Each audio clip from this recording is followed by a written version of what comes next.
honestly, if you had asked me this question a decade ago, my answer would have been absolutely not. You see, I firmly believed that in order to achieve, you had to work long and hard. Over the past 10 years, I've been on this journey of discovery. I've been working with other people and working on myself, and my answer is very different now. And there is one thing that seems to be at the center of being able to achieve more by doing less. Can you imagine what that might be? The answer is quality. This evening, I'm going to share with you my 3 revelations that helped me to discover how essential quality is in our lives, not only in Toastmasters, but outside of Toastmasters as well. My first revelation: to achieve, we must let go of busyness as a badge of honor. I'm not sure if you're anything like me, but when people ask me how I'm doing, my answer is usually busy. And I get this half smirk on my face that comes across as though I'm really proud of myself for having been able to do all of the things. I've also learned over the last little bit that doing all of the things is not really effective. It's almost as though you're the hamster on the wheel that is running and running and running for all of your life, and yet you don't really go anywhere.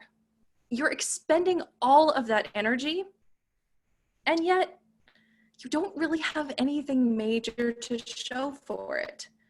You feel as though you're working every single day, but over the course of time, you're not really seeing the changes that you want to see. A really big aha moment for me in the context of busyness was when I read the book, The Talent Code by Daniel Coyle.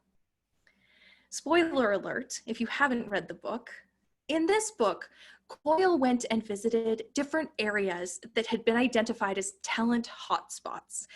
It was from anything from musicians to tennis players, and the thing that they all had in common was that they consistently produced quality people in the areas that they focused on. It was really interesting to me that there was one major thing that seemed to come out of all of these different areas. One of the quotes that jumped out at me from the book was the sweet spot, that productive, uncomfortable terrain located just beyond our current abilities, where our reach exceeds our grasp. Deep practice is not simply about struggling. It's about seeking a particular struggle, which involves a cycle of distinct actions. This gave me so much clarity. And when I looked back as my time as a life-saving sport coach, I realized that we utilized this and I didn't even know what we were doing. Deep practice is taking and breaking down the thing that you need to work on the most and focusing on it.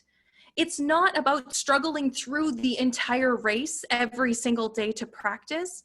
It's breaking it down and practicing with intention the specific areas. It's seeking that particular struggle. It's the same when we talk about bringing quality to our clubs and quality to our lives. It's not about picking every single struggle. It's about picking a particular struggle and working at it until we can be successful and become quality. My revelation number 2: to be surrounded by excellence, we must demonstrate excellence. I'm reminded of 2 13-year-old boys when I think of excellence. At the time, I was coaching the most elite of our youth athletes. They were between the ages of 15 and 19, and to even qualify for the squad, you had to be 14 years old. We had these two 13-year-old boys who were well above anyone else that they were swimming with in their squad, and we decided to take a chance on them, to invite them to join this elite group. Just to give you a little bit more context, this elite group included 3 athletes who had been named to Team Canada for life-saving sport.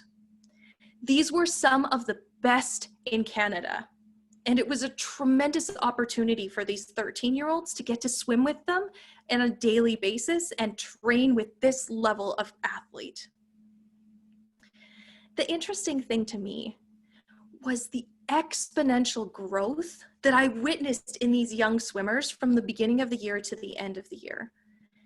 Because we had taken them outside of their comfort zone and surrounded them with excellence, they grew so much more than they would have if they had been the best where they were.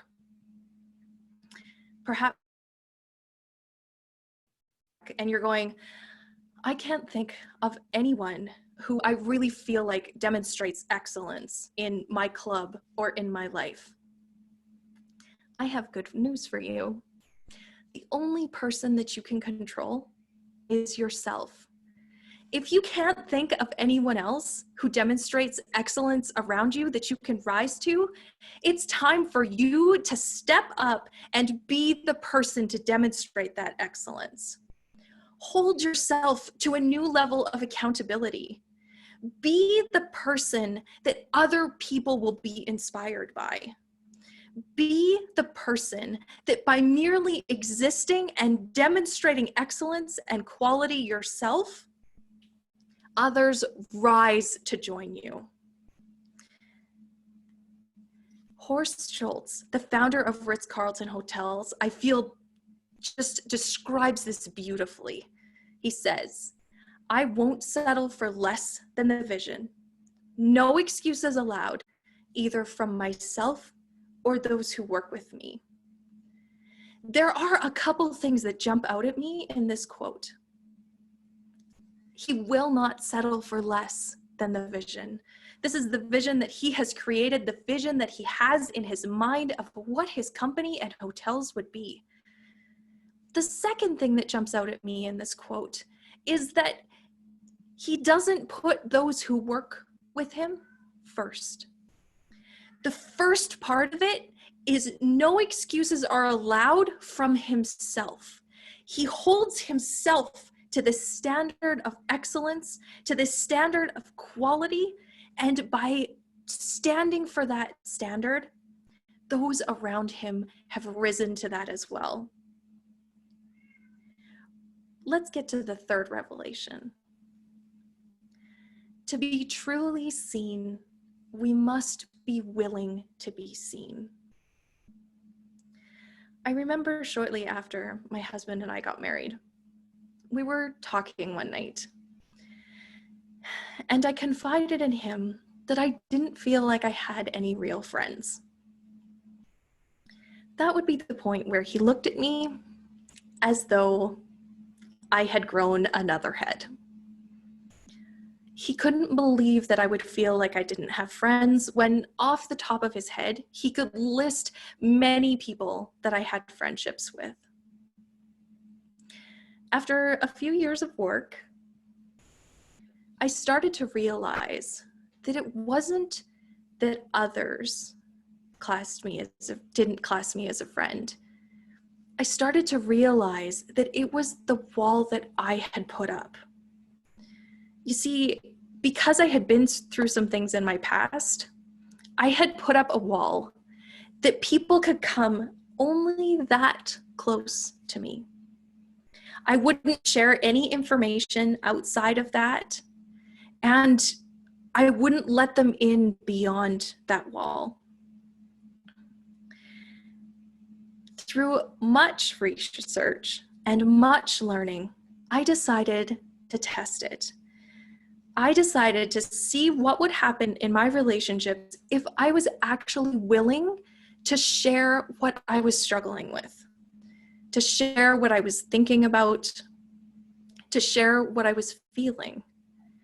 Rather than providing what I perceived as the right answer when people asked me questions and when I was visiting with my friends, I decided that I wanted to be more authentic, to share more vulnerability. This vulnerability journey was mostly inspired by Brené Brown, and I believe that she captures vulnerability tremendously. She says, vulnerability is not winning or losing. It is having the courage to show up and be seen when we have no control over the outcome. Vulnerability is not weakness. It is our greatest measure of courage. It makes me think of every time I had a swimmer get up on the blocks. That moment right before the race began, we had no control over the outcome. We had done the work, we had put in the time, things were going to go great, and sometimes things didn't go great. The fact that we were willing to show up for the races and take that chance, even though in that moment we had very little over the outcome, was such a measure of courage. How does that apply to your Toastmasters? Have you created a space in your club where people feel as though they can share what they're really struggling with, what their big, scary goals are that they have narrowly even dared to dream? Are you creating a space where they can share their stories without judgment? Are you creating a space where quality can come because people are willing to be vulnerable? They're willing to share what they're really going through. That vulnerability, Brené Brown refers to as the birthplace of joy. If you want quality in your club, vulnerability is absolutely essential. If you don't have it yet, just like excellence, it's time that it needs to start with you. So what did all of these revelations come down to? All of these revelations led me to one word: quality.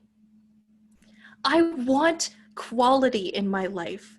I want quality in my relationships. I want quality in my actions. I want quality in the things that I put out to the world.